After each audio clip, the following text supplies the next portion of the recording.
Live broadcast देख रहे हैं आप और कुपवारा पुलिस की जानिब से आज बहुत बड़ी कार्रवाई को अंजाम दिया गया है, जहां पर आज नॉर्थ कश्मीर हंदवारा में एक ड्रग डीलर की प्रॉपर्टी को अटैच किया गया है। जी हाँ नाज़रीन, हम आए दिन देखते हैं कि पुलिस की तरफ से ऐसी कार्रवाइयों को अंजाम दिया जाता है जो कि हमारी सोसाइटी के लिए ही बेनिफिशियल है। तो वही आज नॉर्थ कश्मीर के हंदवारा से खबर आ रही है, जहां पर ड्रग डीलर की प्रॉपर्टी को अटैच किया गया है और रिपोर्ट्स के मुताबिक ये कहा जा रहा है कि लगभग 1 कनाल 8 मलरे वहां पर उसकी प्रॉपर्टी थी और पुलिस के साथ साथ सिविल एडमिनिस्ट्रेशन वगैरह तहसीलदार क्रॉलगुंड जो है वहां पर उसने उसकी प्रॉपर्टी को अटैच किया है। मैं आपको बता दूं कि ये आज ही नहीं है कि हम ऐसे केसेस यहाँ पर देखने को मिल रहे हैं। पहले ही यहाँ पर जो एडमिनिस्ट्रेशन है या यहाँ के ऑफिशियल्स, बड़े बड़े ऑफिशियल्स जो है वो पहले ही वार्न करते हैं कि यहाँ पे ऐसी चीजों को बिल्कुल बर्दाश्त नहीं किया जाएगा जो कि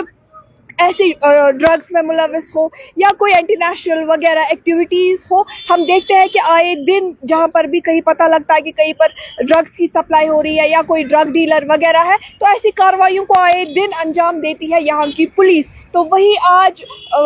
फिर से कुपवारा हंदवारा में जो है हंदवारा में एक प्रॉपर्टी ड्रग डीलर की प्रॉपर्टी को अटैच किया है और ये रिपोर्ट्स के मुताबिक कहा जा रहा है कि 1 कनाल 8 मलरे वहां पर उसके थे जो कि अटैच की गई है पुलिस की जानिब से और इन्वेस्टिगेशन भी स्टार्ट की है। अब क्या कुछ पुलिस इस मामले में इन्वेस्टिगेट करती है वो भी आप तक जरूर पहुंचाएंगे। दीगर अपडेट्स के लिए आप हमारे साथ बने रहिए और देखते रहिए दामद इरशाद।